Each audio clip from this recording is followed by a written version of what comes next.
Earlier today, the FBI said a person of interest was in custody, but a short time ago, we learned that person has been released after being interrogated. Tonight, the shooter remains at large. Utah's governor called the attack on Kirk a political assassination carried out from a rooftop. This is a dark day for our state. It's a tragic day for our nation.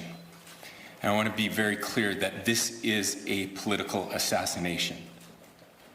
Joining me now is Hal Kempfer, Homeland Security analyst. And Hal, when you look at what has happened today, what are you thinking in terms of who the shooter is, how security was handled?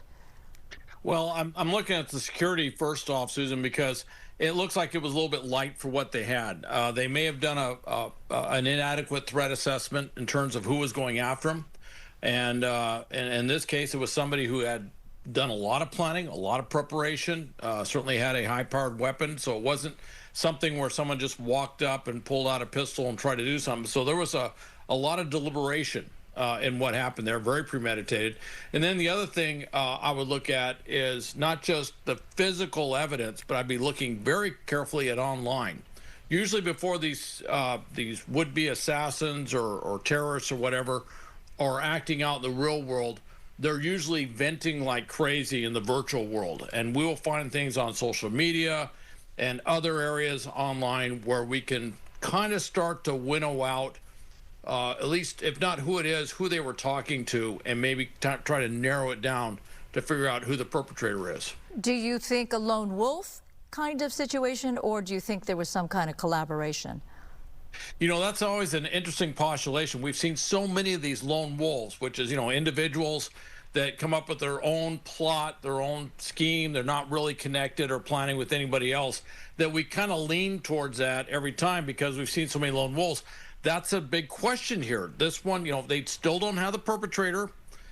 This was very premeditated, obviously thought through how to basically escape or get away from the shooting without getting caught. That shows a certain degree of thought, maybe sophistication in terms of what happened. Also, the nature of the 200-yard shot, across the campus, that shows a certain amount of sophistication with what was going on. So they're going to have to take a look at this. Then the question would be, is this one person? Did they have some training? Were they connected to a larger group? That's where the investigation is going to get, very detailed, and that's where the FBI is going to be looking at everything, not just what was there, but as I mentioned, online, and also what anybody else saw. Did you see anybody else that looked suspicious? Somebody walking away when everybody was walking a different direction or something like that? Sure. Right before Kirk was shot, the question came from the audience, and the question was about mass shooting, and specifically how many trans shooters there have been, and then the shot rang out.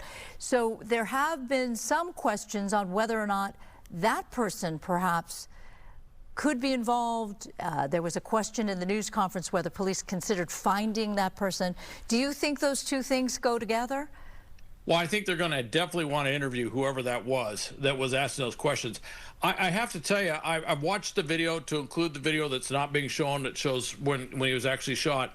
I just found the fact that he was addressing that question at the exact time that he was shot just to be an amazing coincidence, if you want to call it that. But that's something the FBI is going to have to figure out. Was it a coincidence? Could that have been something that was timed specifically? Could that have been a question that was being asked, and then maybe that was to set in motion what took place, kinetically with the rifle? There's a lot of possibilities. I don't want to speculate too much, but I just did find that to be just the oddest juxtaposition I've ever seen with an assassination. Yeah, seems like something that you would read in a script or see in a movie. Hal Kempfer, thank you so much for your perspective. We appreciate you. All right, thank you. Let's go over to Adam.